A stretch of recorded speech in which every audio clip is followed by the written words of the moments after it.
Bonjour à tous, avec une nouvelle vidéo. Aujourd'hui, je vais vous montrer comment on va réparer un iPhone 7 avec une panne de réseau.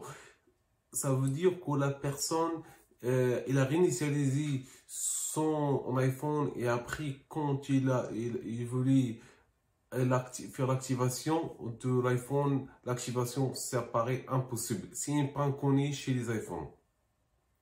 Donc, ça veut dire que l'impossible désactivation, ça veut dire que il y a le numéro IMEI qui est absent, qui n'apparaît pas. Ça veut dire une panne vient directement de la carte mère.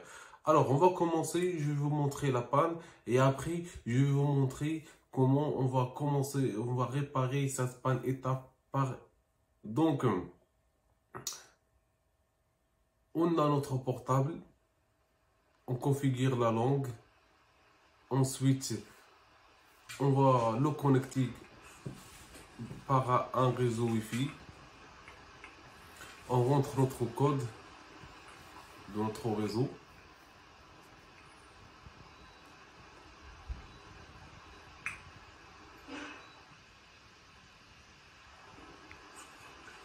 Voilà.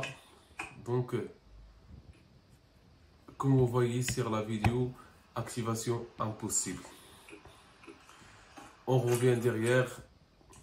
On va vérifier est-ce qu'on a le numéro IMEI. On appuie sur le point point I. Donc, on n'a pas le numéro IMEI, mais on a le numéro de série. Donc, ça veut dire que la panne vient de la carte mère dans la zone de baseband pour baseband sur la ligne de power baseband ou le power baseband. Voilà. Donc, on démonte notre carte mère. Je fais ça rapidement. Voilà.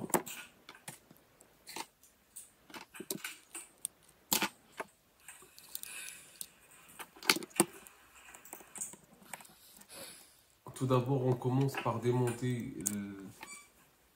la nappe de batterie. Après, on démonte les autres nappes. Donc, voilà, on a démonté notre carte mère. Donc, on a notre carte mère. On place notre carte mère sur le microscope. Tout d'abord, on va faire un diagnostic visuel. Donc, on va voir si la carte mère, il a des oxydations. Ensuite, on va dissouder le sticker qui couvre le power baseband. Ensuite, on va directement chercher notre diagramme d'iPhone 7 version Qualcomm et on va directement voir l'emplacement de notre power baseband. Donc, ensuite, on prend notre multimètre et on va faire des mesures aléatoires. Ça veut dire n'importe quel composant, on commence de le tester. Et là, en ce moment-là, je découvre qu'il y a un court-circuit au niveau de cette zone. Sur cette ligne, il y a un court-circuit, ça veut dire que du deux côtés de consommateur, il affiche 0. Donc, on a un court-circuit au niveau de la ligne de notre power baseband. Alors, je vais vous montrer étape à étape comment on va enlever ce court-circuit. Alors, la première chose que j'ai fait, c'est de dissouder le power baseband. Donc, on met un peu de flux et on chauffe jusqu'à qu'on sent que le composant il bouge. Ensuite, on le retire délicatement. Là, en ce moment, je ne l'ai pas enlevé. J'ai essayé justement de le bouger à peine pour voir est-ce que le court-circuit il s'enlève. Voilà, j'ai justement le bouger un petit peu. Et là, on a toujours le court-circuit. Donc, dans ce cas-là, on est obligé de le dissouder. Donc, je le dissoude, je l'enlève. Ensuite, je nettoie l'ancien soudure avec un peu de flux et la tresse, il est chaud. Donc, le premier composant que j'ai enlevé pour enlever ce court-circuit, c'est le composant de Power Baseband. Ce composant de Power Baseband, c'est lui qui alimente le baseband. C'est le composant responsable du réseau, c'est le baseband. Voilà. Donc il y a un petit consommateur qui s'est enlevé. Je vais le remettre à sa place tout doucement. On met un peu de pâte de soudure. On la place tout doucement.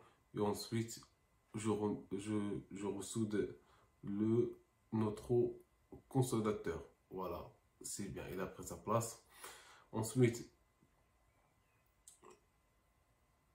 je nettoie avec de l'alcool et le coton-tige ou le coton, on nettoie la zone. Donc j'ai nettoyé et après je teste. Toujours, on a toujours le court-circuit sur cette ligne. Voilà, comme on voit sur le diagramme, on a toujours le court-circuit. Donc on va chercher où il va cette ligne. Donc cette ligne, il va faire en bas de la carte mère. Donc, si la ligne PP0, si la ligne PP0 volt 9, il dit 0,3, c'est le diagramme. Donc, le court-circuit, il va vers cette zone. Donc, voilà. Donc qu'est-ce qu'on va faire dans ce cas-là? On va directement sur notre carte mère et on commence de travailler sur cette zone. Donc, pour voir détecter ce qui est le composant responsable de ce court-circuit. Donc voilà, on chauffe un petit peu et on dissoude notre sticker avec une chaleur maximum de 300. Voilà. Et ensuite, il y a une méthode, il y a une technique pour découvrir le court-circuit. On fait la fumée avec le flux solide. Donc on prend le flux solide et ensuite on prend notre fer à souder et on commence de faire la fumée sur tout l'ensemble de cette zone, comme vous voyez. Donc voilà, on a la fumée de flux qui couvre toute cette zone. Et après ensuite, qu'est-ce qu'on va faire? Avec le power supply, on va commencer de faire l'implantation du jus directement sur le composant. Voilà, comme vous voyez là, on découvre que ce composant, il a chauffé et ensuite il a fondu la fumée. Donc ce composant est touché par le court-circuit. Voilà, donc on a bien détecté le composant défectueux. Cette méthode, il est très efficace pour découvrir les courts-circuits sur la carte mère. Donc, je nettoie la fumée qu'on a fait. On nettoie la fumée qu'on a fait. Donc, qu'est-ce qu'on va faire? Donc, on va dissouder ce composant qui a fondu. Voilà. Donc, le premier composant qu'on a enlevé, le power baseband. Donc, le résultat, c'est nul. Ça veut dire que le court-circuit, il existe toujours. Donc, on va passer de dissouder le composant suspect pour enlever le court-circuit. Donc on l'a dissoudé comme d'habitude avec notre technique et on nettoie l'ancien soudure. Voilà, on nettoie notre soudure avec la tresse et le flux et de l'air chaud. Donc voilà.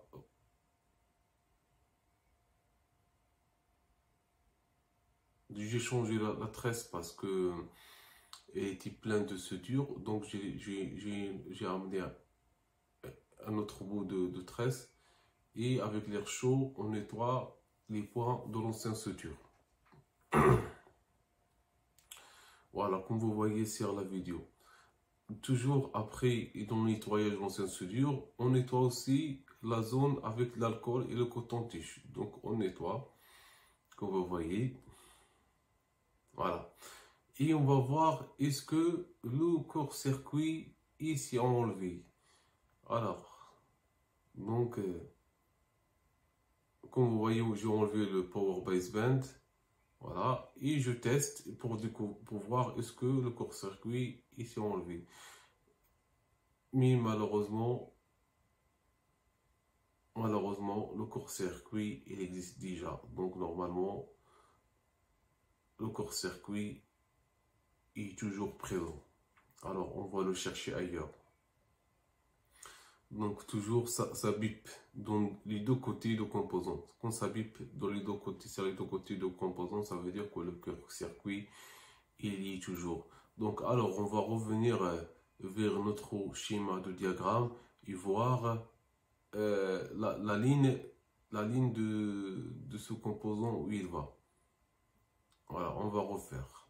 On va refaire la même méthode qu'on a utilisée. Voilà, donc ça, c'est notre l'emplacement de Power Baseband. Donc, on va aller sur notre diagramme. Donc, voilà, le Power Baseband, il est là sur le diagramme de ZXW.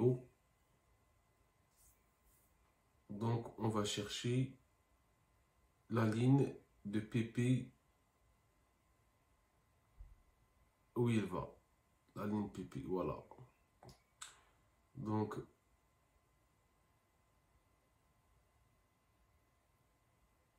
où se trouve?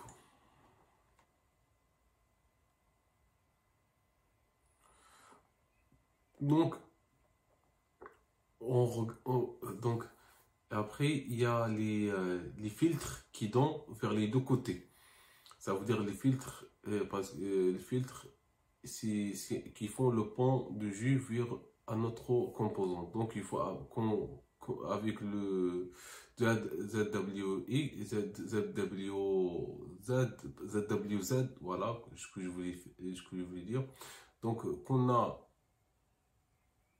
un filtre, ça veut dire de partie jaune, ici, ça veut dire un pont, ça veut dire que le jus, il va vers l'autre côté. Donc, voilà, comme vous voyez sur le composant, donc ce filtre est donc vers ce côté-là, vers ces deux composants,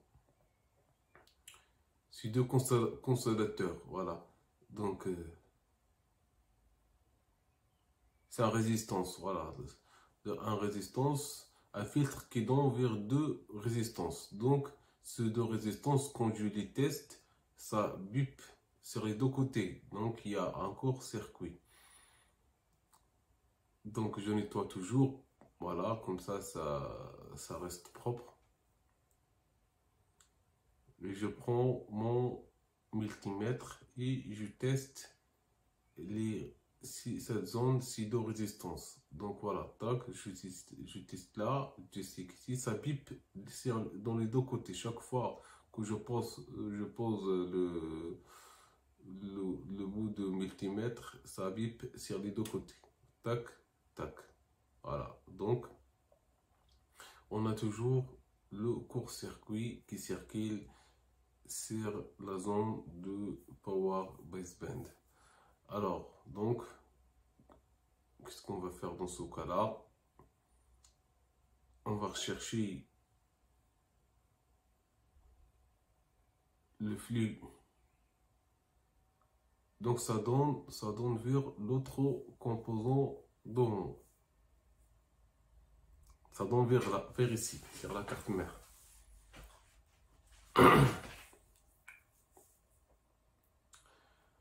Alors,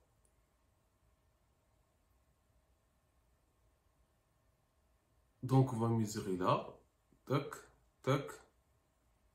Donc on a, ça bip, ça veut dire qu'il y a le court-circuit.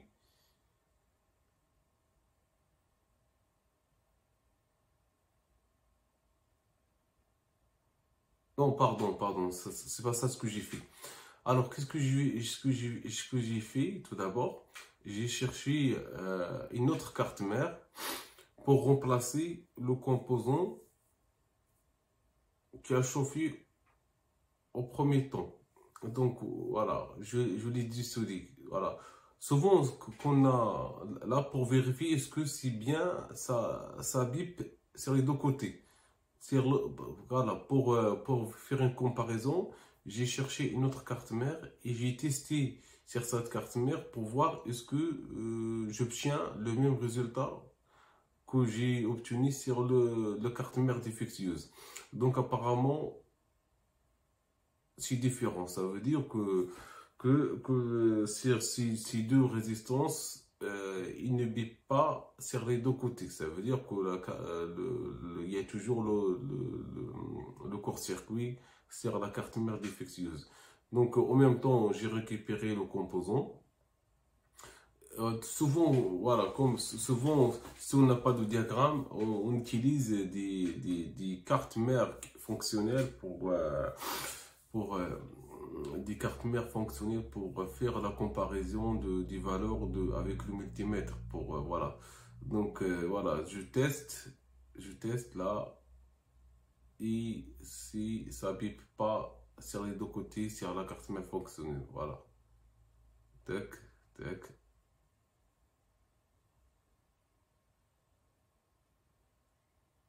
Voilà.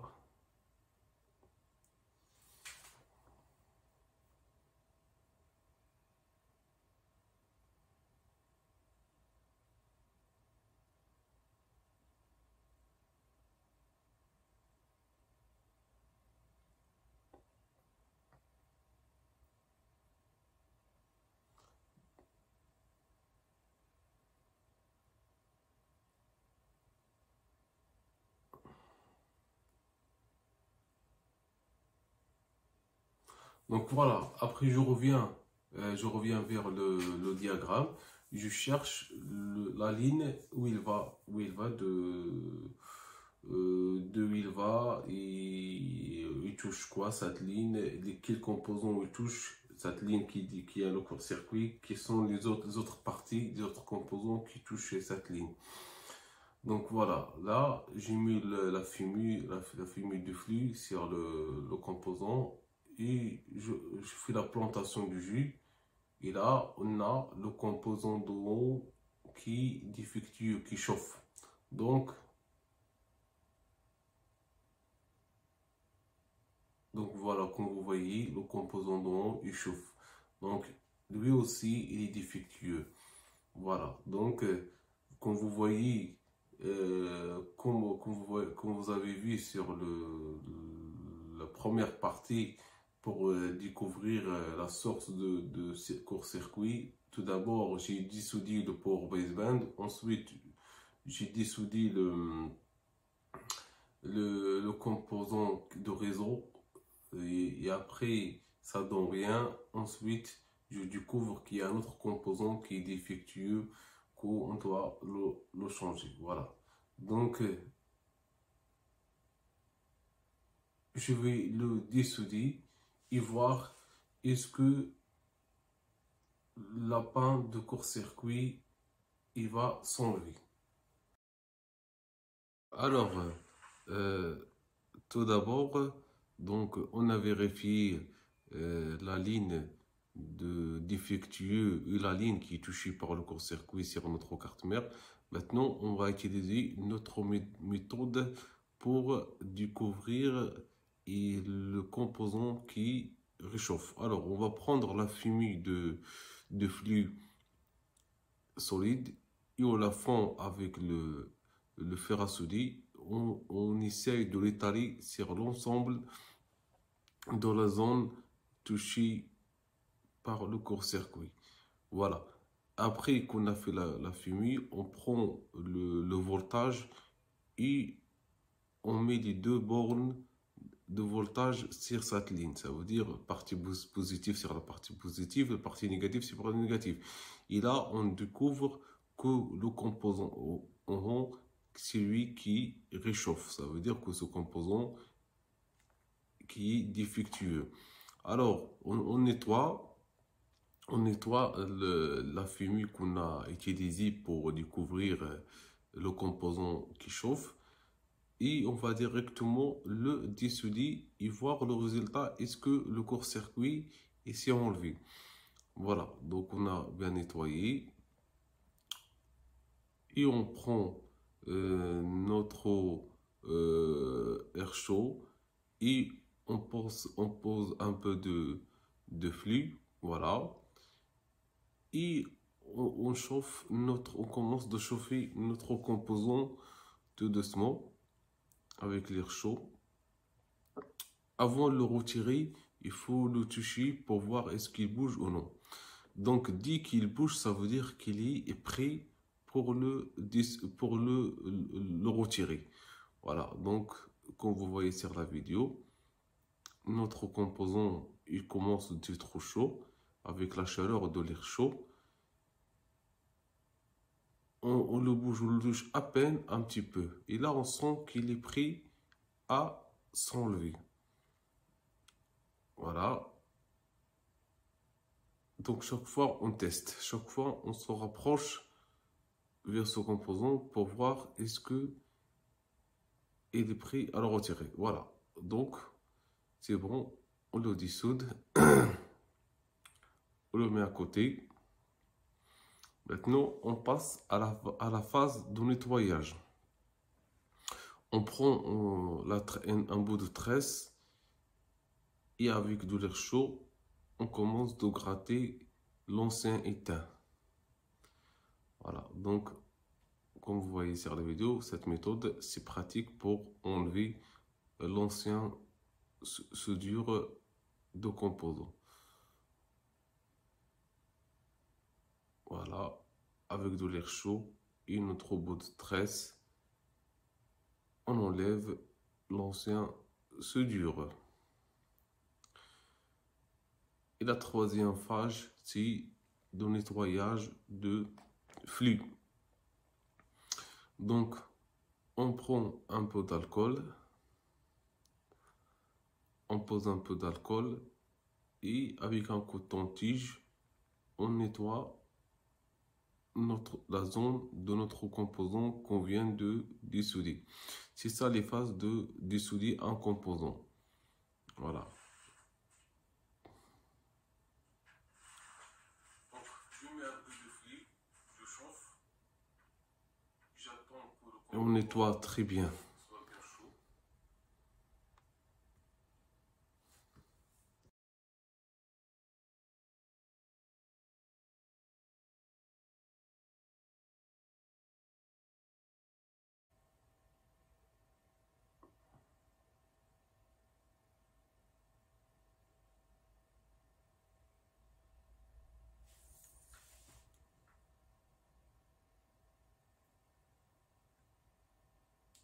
Donc, je le dissoude. Ensuite, je nettoie la zone.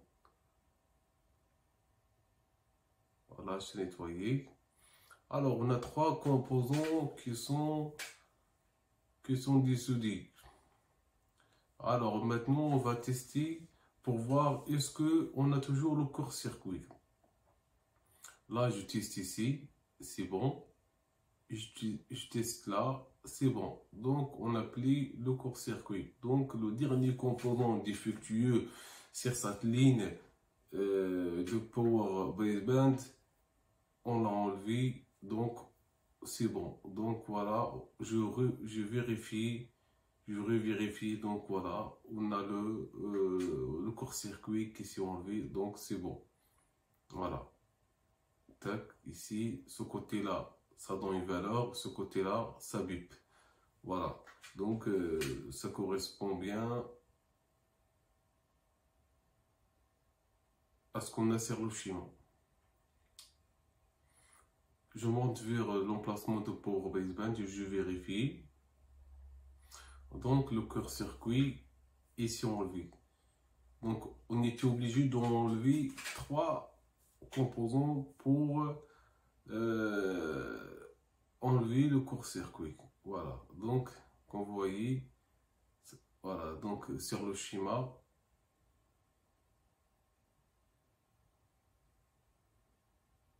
cette ligne, il touche bien ce composant.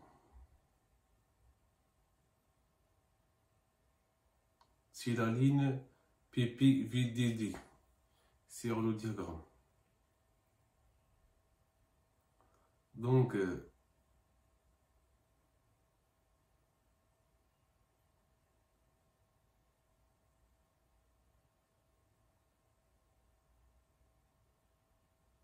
c'est bon. Maintenant, on passe. Je revérifie quand même. Voilà. Pour avant de dissouder les autres composants, je vérifie bien si le court-circuit il est bien enlevé. Voilà. Donc, c'est parfait.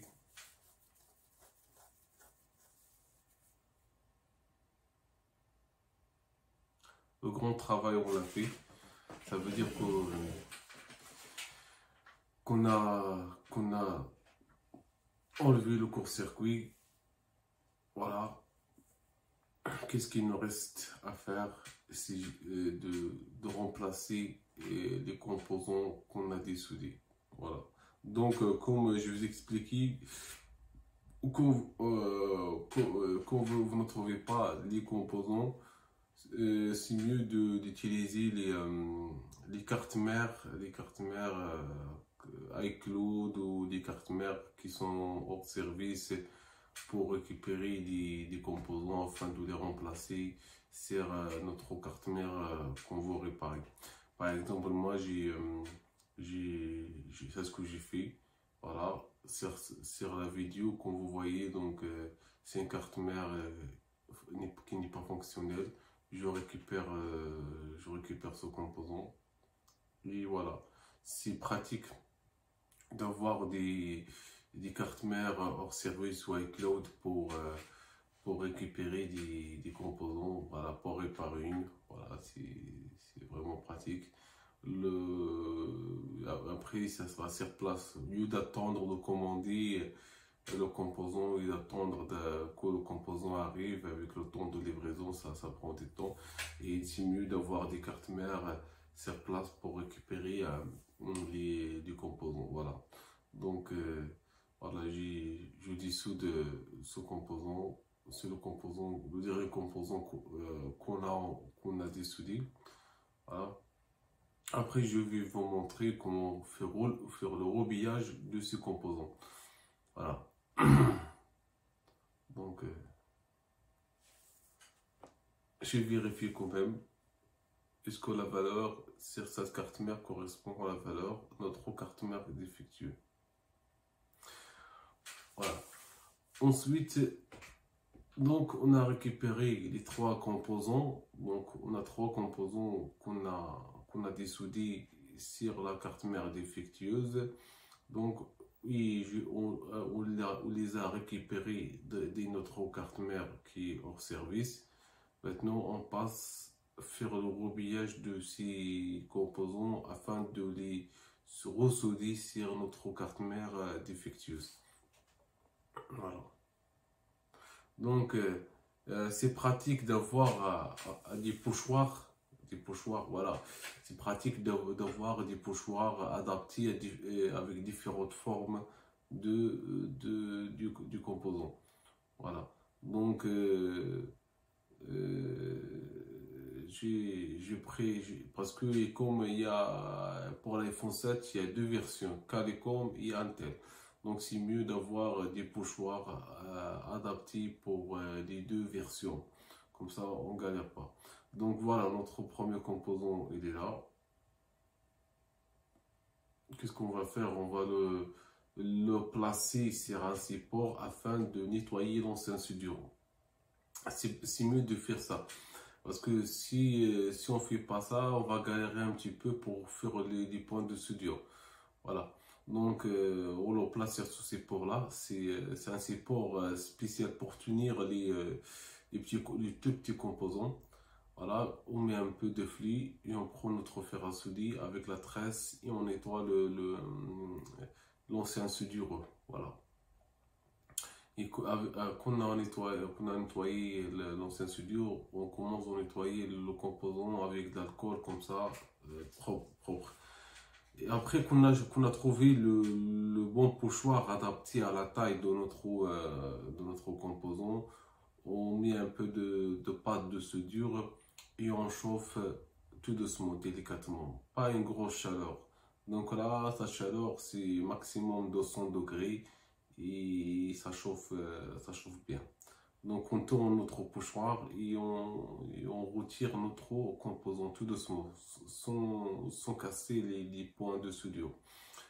pour faciliter que le composant se retire facilement, c'est mieux de mettre un peu d'alcool. Après, pour finaliser les points de soudure, c'est mieux de réchauffer un petit peu. Voilà. Ensuite, on passe de faire le rebillage du deuxième composant. Il est propre. Donc, et après, voilà. Là, je prends un bout de mouchoir. C'est pratique pour fixer le composant pour qu'il ne bouge pas. Donc, voilà. Donc, ça, c'est le pour baseband. Donc moi, quand j'utilise, quand je veux faire le rebillage de composants, je le place sur un mouchoir. Un mouchoir, voilà, c'est pratique. Voilà, on trouve le pochoir adapté à la taille de ce composant. On met un peu de pâte de soudure.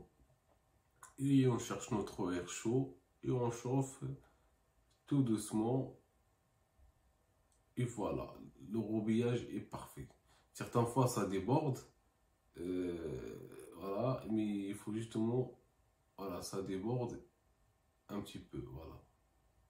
Après, on peut régaliser la taille des points avec, avec la pointe de cutter. On chauffe et voilà. Donc, on va tourner notre pochoir pour l'enlever. Donc voilà.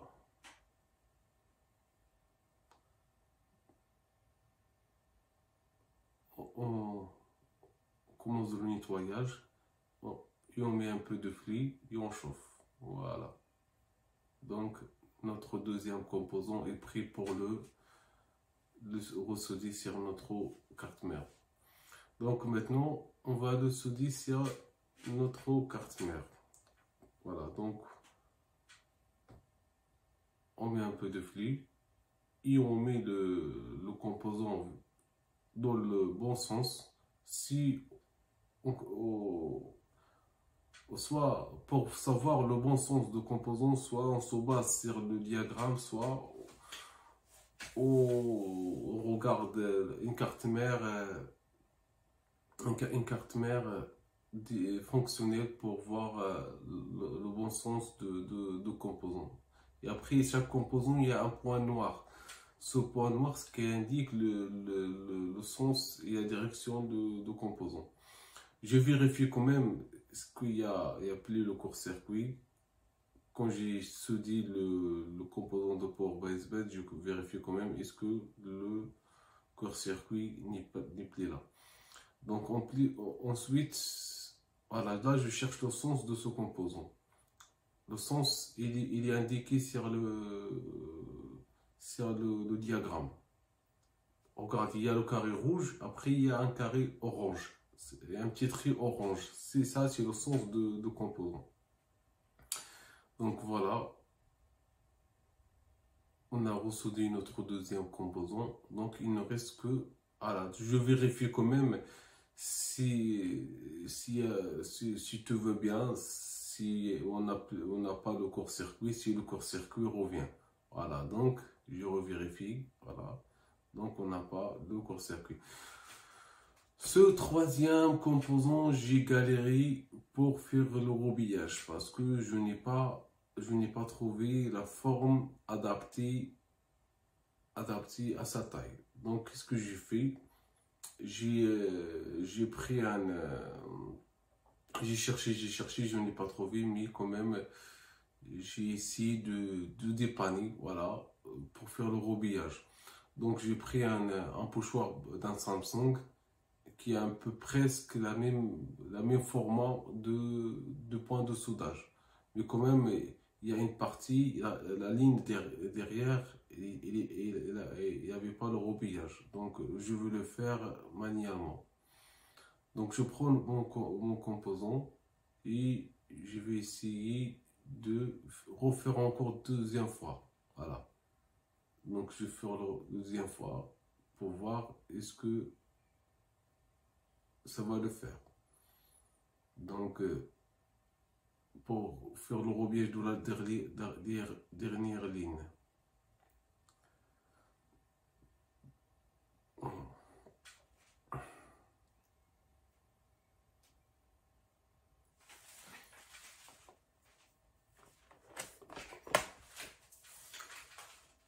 Mais quand même, c'est la galère. Donc, comme vous voyez, c'est pas bon sorti. C'est pas bon. Donc, alors, qu'est-ce que je vais faire? Je vais le faire manuellement. Je vais le faire autrement. Ce que je voulais faire. Voilà. Donc,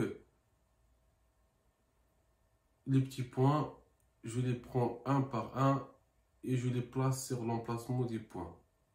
Voilà.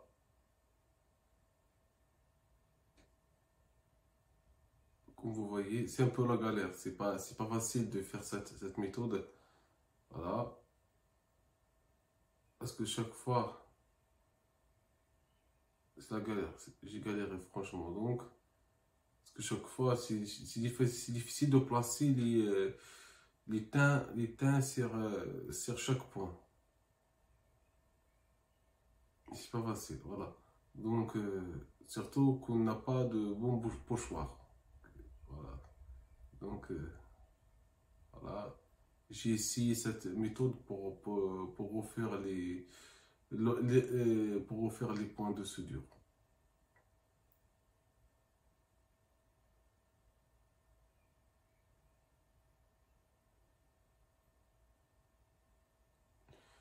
Pour réussir cette méthode, il faut jouer sur la température de l'air chaud. Donc, chaque fois, donc voilà, là j'ai réussi, il me reste que deux. Voilà. Donc, comme on joue sur la chaleur de l'air chaud, ça veut dire chaque fois qu'on sent que ça colle, on éloigne la chaleur.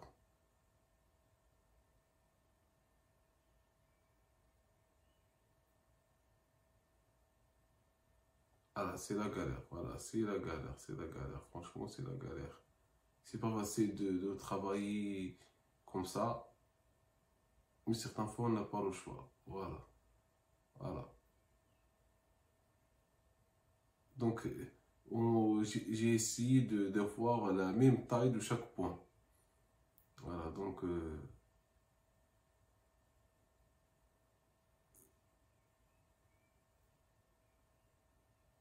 parce que certaines fois qu'on place les teints sur un point, et s'en va pour se ressouder sur l'autre point. Donc, vous aurez un point plus gros que l'autre. Donc, au final, j'ai réussi de refaire les points de soudure pour ce composant parce que je n'ai pas le pochoir. Donc, j'ai regardé le sens. Donc, le sens, c'est bon.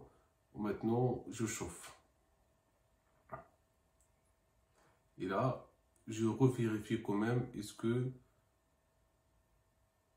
il n'y a plus de short. Short au court-circuit.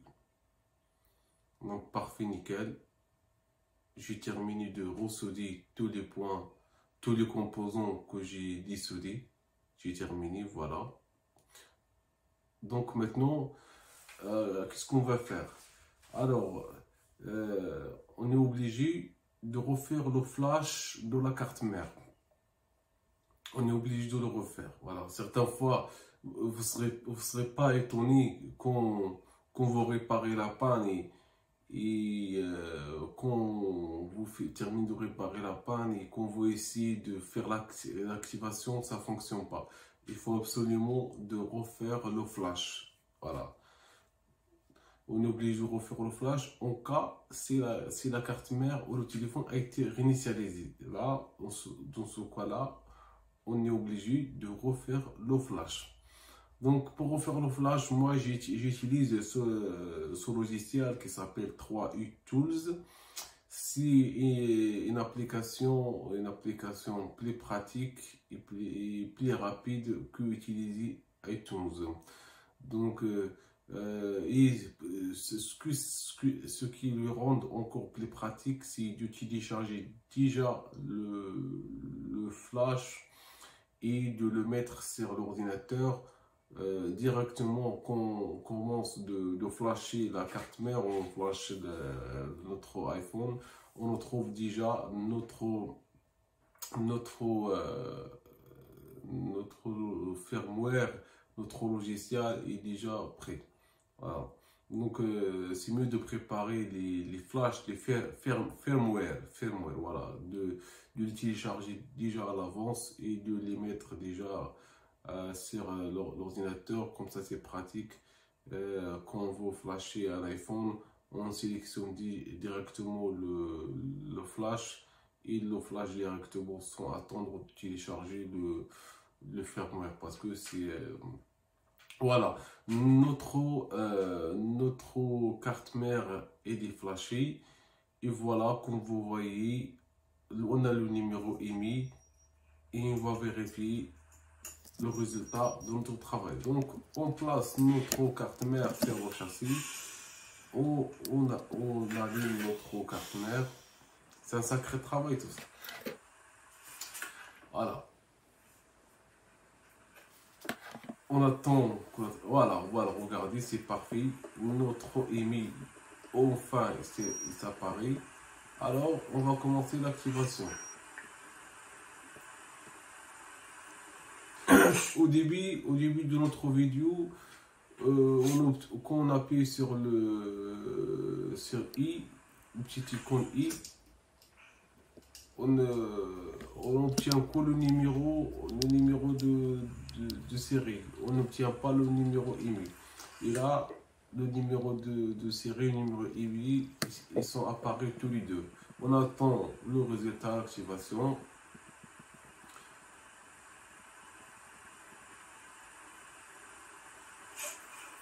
On attend. Voilà, notre portable. Et c'est activé, donc parfait, nickel. On va terminer la configuration de notre portable et on va ici tester les appels et le réseau. Est-ce que ça fonctionne? Voilà, numéro émis, on l'a ici, donc parfait, nickel. Voilà, numéro émis. Alors, qu'est-ce qu'on va faire? On va tester maintenant les appels. Voilà, on a inséré notre carte SIM. On va essayer d'appeler la messagerie. Entrez votre code d'accès. Parfait, nickel. Donc, Entrez le votre numéro code d'accès, émis, puis il est là. Le réseau fonctionne bien. Les appels fonctionnent bien. Donc, on a bien réussi notre travail. Merci pour votre suivi, chers amis. Et n'oubliez pas de s'abonner à notre chaîne YouTube pour de nouvelles vidéos. Bye bye. À la prochaine.